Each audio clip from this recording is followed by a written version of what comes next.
So today we'll be talking about Pokemon Journeys, the story that retired and sent off series veteran and 25-year protagonist Ash Ketchum. This is the story that gave him the victory he was seeking and the completion of his goal to become a Pokemon Master. And it did this by subverting the standard Pokemon formula. You see, while the old shows mostly followed events from the games, with having Ash collect all 8 gym badges to challenge the league, Pokemon Journeys set up a battle royale of sorts called the World Coronation Series, with old and new characters coming in and out to challenge each other and climb up the rankings to reach the top. And at the top awaited the champion of champions, Leon. And whether you like Leon as a character or not, he was the rather unfortunate but inevitable end of Ash's journey. The setup of the Battle Royale, though, made for a more non-linear approach to becoming the best, and matchups between trainers were often based on their history together or on concepts that gave meaning to their interactions and drove their battles forward. A good example of this is Lance vs. Leon, which happens very early on in the show. Instead of having Leon face a new character, someone written to appear strong and make him look good, to set up the stakes, instead he faces off against someone we've known for quite some time. Lance is a recognizable and iconic character, a member of the Elite Four in Red and Blue, the champion of the Johto League, and an old school veteran for longtime fans. But spoilers for Pokemon Journeys, this is who Leon defeats at the beginning of the series. And this is what I mean by meaningful concepts driving their matchups. Here we have the classic face-off of old versus new, dragon versus dragon, champion of the Galar region versus champion of the Johto and Kanto regions. It's multi-layered. It goes beyond superficial fan service by showing off Leon's apparently legendary skills and established a precedent for what's to come. Now, I'm no stranger to falling off from the Pokemon anime, something I'm sure many of you have done.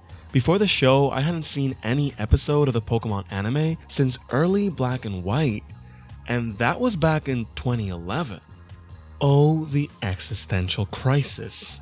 But point is, this approach to writing battles and journeys actually hooked me and kept me coming back. And this is what I want to focus on discussing today. Although since the show is so long, I would like to give more attention to the Masters 8 tournament and the top 8 trainers in the rankings. These are the last 7 battles in the series before Ash's victory and before his arc was finished for good. Now, why am I doing this? Well, mostly for funsies, but I won't lie, there were some matchups in this tournament that had me raising an eyebrow and asking myself, wait, just why? What were the writers smoking when they thought Diantha vs. Lance was as exciting as any of these other matchups? And what even is the driving concept here? At first glance, it seems they were going for a fairy versus dragon expert standoff, but they definitely don't go all the way, and we'll talk about that soon enough. And honestly, it's an even weirder situation, because some characters that were chosen for the top 8, like Alon, Diantha, and Steven, hadn't even shown up in the series up to this point. They had appeared in prior series, but unlike the other participating characters, they had not received any reintroductions. But I digress. Also, quick disclaimer, I want to be mindful and acknowledge right off the bat that when I sit down to watch or play Pokemon, I'm not expecting a Shakespearean play or an elaborate Greek tragedy. Pokemon has been historically written and marketed for all audiences, although predominantly children. Storytelling in Pokemon has always been simple and easy to digest, well, mostly.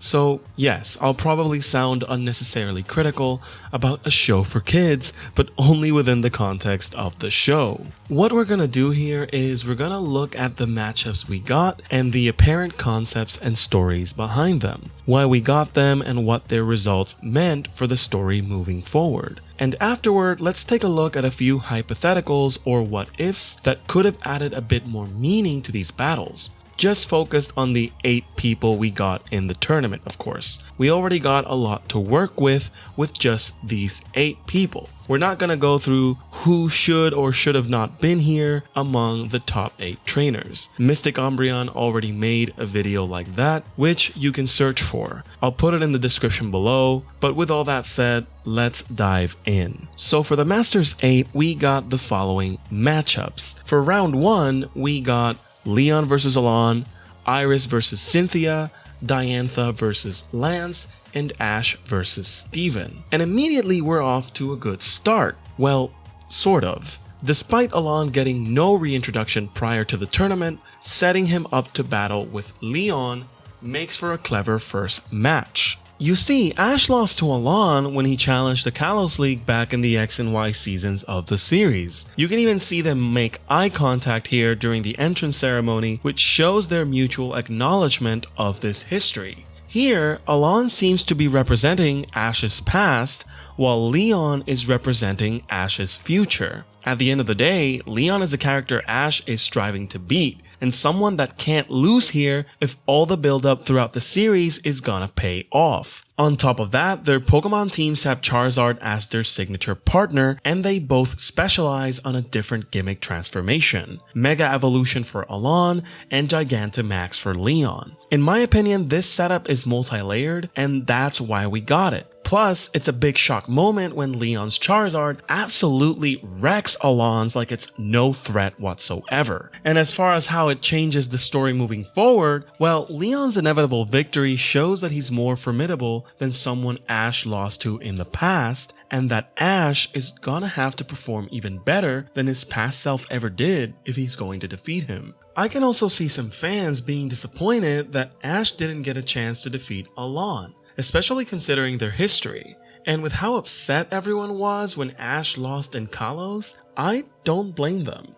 An interesting hypothetical that comes to mind here could have been to start with Ash versus Alon instead, which could have given fans a long-awaited rematch while also showing off Ash's growth. They could have started with Ash and ended with Ash, to add a nice little bookend to the tournament.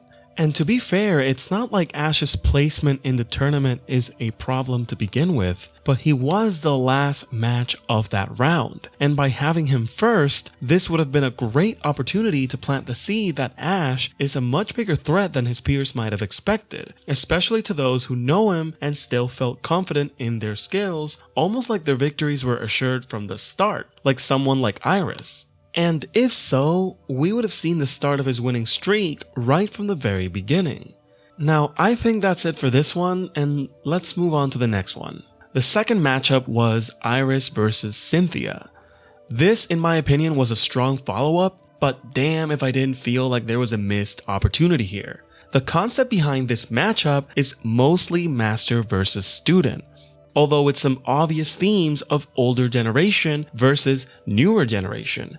Iris here is a young champion, as young as Ash, and she even trained under Cynthia in the past. They have history together which the story uses in its favor, and they of course know much of each other's fighting styles. But alas, she doesn't have the same level of plot armor that someone like Ash does, and ends up losing the match. I'm not gonna lie, when Iris lost, I was left jaw-dropped. Genuinely. And for those out there who might be thinking, oh, are you insane? Cynthia's clearly the better trainer. That outcome was too predictable. Look, I'm Cynthia stan as much as pretty much the entire fan base. She's generally more beloved than someone like Iris and also more experienced. But one of Pokemon's main themes is that of the new generation moving up in the world and students outgrowing the teachings of their masters. It's literally a show about becoming a Pokemon master. But this loss showed that Iris isn't there yet, which is a little unusual when you consider that she traveled with Ash as part of his journeys and learned much from each other. And clearly he's doing well, and to add insult to injury, before Iris's match, Ash and her run in together, encouraging each other before the tournament, almost like they have parallel journeys being the youngest ones there. Being battle prodigies, having great relationships with their Pokemon, and even having similar goals. But nope, This is where the disappointment stems from. She loses, and they might just be soft parallels because it's not like the series emphasized them much, but they're there, and there's a part of me that feels that the writers made this choice because fans had to see Cynthia versus Ash in round 2. Spoilers for round 2, by the way, because you can't retire Ash before fighting Cynthia or the whole world will riot, which honestly leads me to believe that Ash versus Cynthia was mostly fan service. I mean, amazing fan service for sure, but fan service nonetheless, because Iris' defeat feels like the end of her journey here. I don't see her coming back to be relevant ever again. And Cynthia's journey is already complete being a fully mature adult and all. Plus, there not being much of an arc behind her in this story to begin with. The obvious hypothetical here, at least for me, is Ash versus Iris, especially for round 2. Given this is the Ash show, sure, she would have lost, but it would have been to her rival in the mix, who is growing simultaneously to her. In my opinion, this could have fulfilled a minor arc by having her defeat her master, but still would have shown that there's still more room to grow and that she has someone to share it with in Ash. Okay, let's move on to the next one, shall we?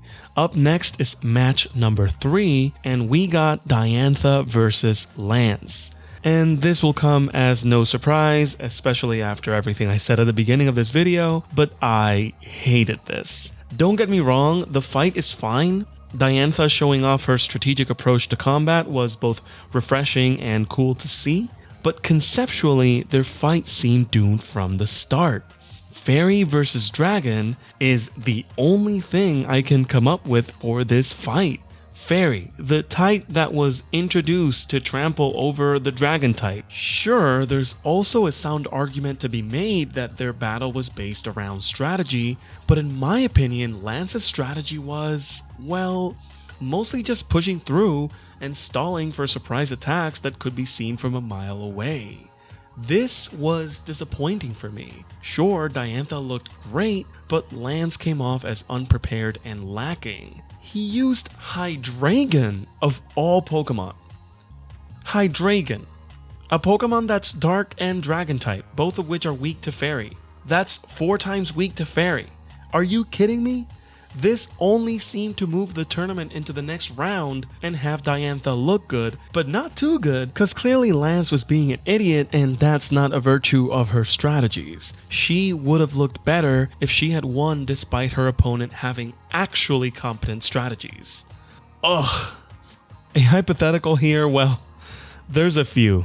First is Lance versus Leon, and honestly I'm getting a little winded here so I need to tone it down a bit. But Lance versus Leon would have been great because they fought at the beginning of the series, and that could have given motivation for Lance to improve since his last loss. Another hypothetical here would be Lance versus Iris, and this one I'm low-key sad we didn't get. 2 dragon experts and champions of the respective regions fighting head-to-head. And on top of that, this one would have had a layer of old versus new as well. If Iris had won against Lance, that would have given her as much validation as a victory against Cynthia. Now, I'm not saying Lance is as tough or tougher than Cynthia, but beating an experienced champion within her type would have done wonders for Iris, especially considering Cynthia and him hold similar positions in the Pokemon world. And as for Lance, he doesn't seem like the strategic type. So by fighting someone that specializes in dragons like himself could have given him an advantage and a chance to showcase his expertise and knowledge on dragon types, and maybe even make for a great spectacle by having a battle of raw power. Lance versus Steven could have also worked here, but this one's admittedly more simple and more centered around the cool factor. Just shiny versus shiny. Lance's shiny Gyarados against Steven's shiny Metagross. But who knows, maybe this could have served as an opportunity to bring shiny Pokemon into the spotlight. They barely ever make an appearance in the series to begin with, and their relevance to the plot is pretty much non-existent. So I'm just thinking about us shiny lovers out there. Lastly, they could have paired Diantha with Steven and have 2 characters that hadn't made an appearance in Journeys, well, not take up any space for more meaningful fights, or at least more fights with history between the characters, as little as that might be. Just more than Lance and Diantha. So for the last match of round 1, we got Ash vs Steven, and unless I'm missing something, this one seems to be exclusively fan service. I mean, maybe you could argue that since Steven was shown to be an equal to Alon in the past, then this is the closest we're gonna get to a rematch without actually having one. A rematch between Alon and Ash, I mean. It was hype for sure, just not meaningful. They do have the standoff against gimmicks though, so Mega Evolution for Steven and C moves for Ash. I guess the lesson here is that a well-timed Z move can outperform even a Mega.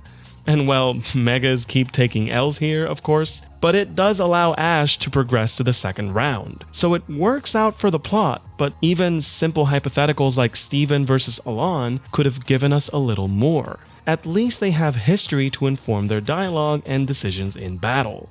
Now, I'm aware that a rematch here would have been redundant, as much as any other rematch, honestly. However, I do believe that some rematches like Ash vs Alon could have given us more to work with, and it's not like rematches haven't been done in Journeys before. Ash fights B 3 times in just this run of the series, and they use these rematches to tell a story about Ash's habits and frustrations. So don't tell me that some rematches wouldn't be interesting. Hell, even Lance vs Leon could have worked as a gripping semi-final for Leon. If they had played up the character writing for Lance even a little bit, they could have him learn from his first match together with Leon and maybe plant seeds of tension among audiences. What if Lance thought of a plan to beat him after all this time? This might have left Leon close to losing during round 2 and even ask himself if he's really gonna win this after all to add a bit of foreshadowing. Lance could have even brought Charizard in since he used to use one in his Gen 1 team. So this potential match could have had fan service too. The Charizard versus Charizard theme from Alon versus Leon and maybe a moment of doubt for Leon. But nah, that would have made Leon seem a little bit interesting and we can't have that. Okay. Round 2. In round 2 we got Ash vs Cynthia, mostly fan service again, although to this matchup's credit, they tapped into Cynthia's hype for this one. Historically, Cynthia has been written as a confident and unwavering trainer, an intimidating foe, and a genius in battle that is never placed in a losing situation. This is clever because I think most fans can't imagine Cynthia losing. So as a fan, I went into this thinking, how is Ash going to pull this off? That is building anticipation just from the matchup alone. This will make me sound like a hypocrite because of what I said earlier, but this is truly one of the few battles we couldn't retire Ash without. Last but not least, it's Diantha versus Leon, and this is the last one I'll talk about today. Ash versus Leon in the last round, in my opinion, speaks for itself. While every other character was pretty much sprinkles over ice cream, this was the only matchup in this tournament that we knew for certain going in that we were gonna get. Its concept is that of the final boss, as well as marking the completion of Ash's dream. Ash and Leon had parallels about their love, curiosity, and passion for Pokemon battles, and that was built up well. There's no hypothetical here for this one. But Diantha versus Leon? Oh boy. This wasn't even a battle. Diantha was defeated humiliatingly, and to top it all off, most of the fight was off-screen. What was even the point then? There's no concept here and you know they gave better treatment to all the other fights. After this, I can't help but think that Diantha's inclusion in the tournament was pointless. It almost seems like they looked at the list of characters that hadn't shown up and said, how about her? So, as for the hypotheticals, after this train wreck, I might as well revamp the entire tournament. Now, I want to be mindful that choosing the perfect matchups, quote unquote, is impossible. There's many characters to choose from and as many connecting threads. I'm not gonna sit here and pretend like it's easy, but if I had the chance of rewriting it, it would look a little bit like this. For round 1, and I'm already laughing about this one, I would choose for the first match Leon versus Diantha. And I know I'm a hypocrite, but hear me out, actually show it this time and play up the theme of strategy. There's not much going on here to begin with, but it's good for an introduction. We'd be getting a taste of what's to come from fights between champions, and we don't need to set up Leon as a tough opponent because we've already been doing that before with other fights outside the tournament. Then for match 2, I would probably choose Lance vs Steven with their shiny standoff. This would have given us Lance vs Leon part 2 later on to build tension in the semifinals instead of having Leon off screen his way towards the finals. Then for match 3, we'd have Cynthia vs Iris. That matchup was already meaningful enough, but Iris would win this time and pass on to round 2. Then for match 4 would be Alon vs Ash part 2 for all the reasons I mentioned before, and obviously Ash would win and show the world his improvement. As for the semifinals, it would be Iris vs Ash. This might not be a perfect selection, and I'm sad to have to compromise Ash vs Cynthia and even Iris vs Lance, but in my opinion, this way the matchups would have a bit more meaning and a logical crescendo building up to the finals, with some flair here and there for added measure. Iris also would have had more focus and even a better send-off as a classic character herself. Lance would have looked better, and Diantha's loss would have had more meaning as an intro fight, and Leon would have been a bit more interesting by actually giving him some conflict. But what do you think? If you were to rearrange these battles, how would you do it? Which fights did you like and which ones did you dislike? And of course, which ones would you have liked to see? Ash versus everyone or even Ash versus Ash would have been great, but alas, that would have been too predictable. Leave your picks in the comments below, and thank you for watching the video. I appreciate everyone who stuck around till the end, and please like, comment, and subscribe for more content like this in future videos.